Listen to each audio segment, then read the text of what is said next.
Hello, government students. It's time to start part 4 of your final project, the judicial branch.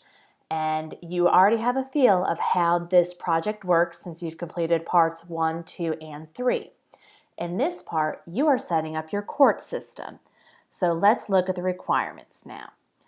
And as always, we have a link to Article 3 of the U.S. Constitution posted. Click it, and it takes you to this lovely site where you can read through Article 3.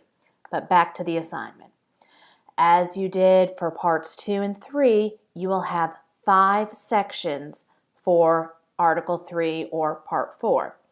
In this part, you need a description of the judicial branch of your government. You need a description of the structure of the judicial branch and how it's organized, a description of how the members are selected and their term of office, a description of the qualifications, and a description of the powers and authority of the judicial branch. And as you're working on these sections, we have some guiding questions for you to think about. What is the ultimate purpose of the judicial branch? How is it organized? How are they selected? What are their qualifications? And think about that information that you learned in Lesson 9 about the qualifications of the U.S. Supreme Court justices. That's something to think about as you're setting up your judicial branch. What are the powers? Does the head of the judicial branch have different duties from the other members of it? And then once you set up Article 3, you're going to write a good paragraph, remember, 7 to 10 sentences, explaining why you chose this structure, and you're going to compare and contrast it to Article 3 of the U.S. Constitution.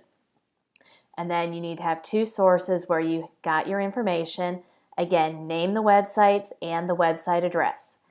You will need to submit your file as either a PDF file or a link to a Google Doc. Make sure your sharing settings are set to anyone with link can view, and then you can submit it that way. We have some resources listed for you down here, and then the marking guide. 5 points for having 5 sections. Did you include all the required information? That is worth 20 points.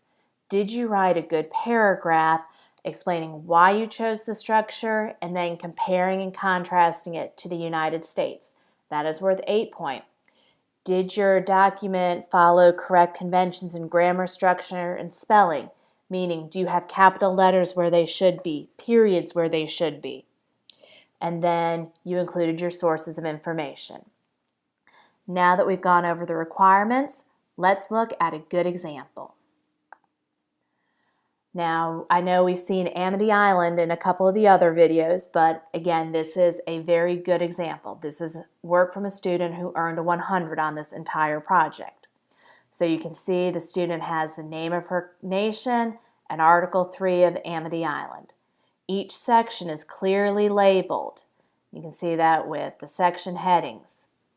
Then she wrote, or he wrote, a very good paragraph explaining why she chose the structure, or he chose the structure, and then comparing and contrasting it to the United States.